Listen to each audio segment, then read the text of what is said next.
আমাদের সমাজটা এমন হয়ে গেছে যে কারো নামে কোনো কিছু একটা বদনাম কেউ যদি ছড়ায় তো সবাই মনে করে মানুষটা আসলেই খারাপ।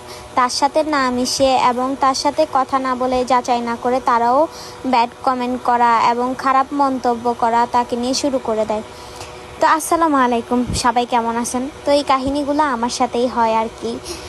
যেমন ধরেন আমি সারাদিন সকালে যদি আমি একদিন স্কুল বন্ধ থাকলে আমি সকালে কত ছবি তুলি, অথচ যখন আমি ছবি তুলে টায়ার্ড হয়ে যাই, যখন দুই একজন আসে আমার কাছে, যদি আমার মুড অফ থাকে তাহলে সবাই বলাবলি শুরু করে দেয় যে ফেমাস হয়েছে, ভাব বেড়ে গেছে এবং এত ভাব বলার বাইরে এসব কথাই বলে আমাকে নিয়ে।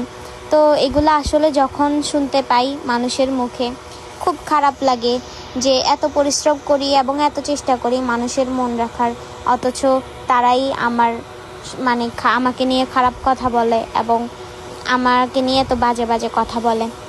এগুলা নিয়ে মাঝে মাঝে অনেক মন খারাপ হয়। তবে আমার মনে হয় যে সব মানুষ আসলে এক না। অনেকেই যেমন এই যে আজকে আপুরা আসছে এবং তারা কত ভালো, আসার সাথে সাথেই আমাকে বলতেছে কাজল আমাদেরকে কয়েকটা ছবি তুলে দাও এবং তোমার ভিডিও দেখি। তো আমিও শুরু করে দিলাম তাদের ফটোগ্রাফি করা, কারণ সকাল সকাল আমি বাসা থেকে আসছিলাম। আমার কাছে অনেক ভালো লাগে যখন এত দূর দূরান্ত থেকে এত মানুষ আমার সাথে দেখা করার জন্য আসে। আর অবশ্যই আপনাদের কাছেও অনুরোধ রইল, যারা আমাকে ভালোবাসেন, আমাকে পছন্দ করেন, অবশ্যই আমার কাছে আসবেন।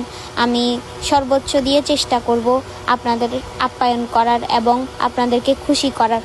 তো সবাই ভালো থাকবেন, সুস্থ থাকবেন। আর আমার ছবিগুলো কেমন হয়েছে অবশ্যই কমেন্টে জানাবেন। আর আজকের ব্লগটি যদি বেশি ভিউজ হয় তাহলে আমি এরকম সুন্দর সুন্দর ব্লগ আপনাদের জন্য আপলোড করব, আরও অনেক রকমের। সারাদিন আমি কি করি।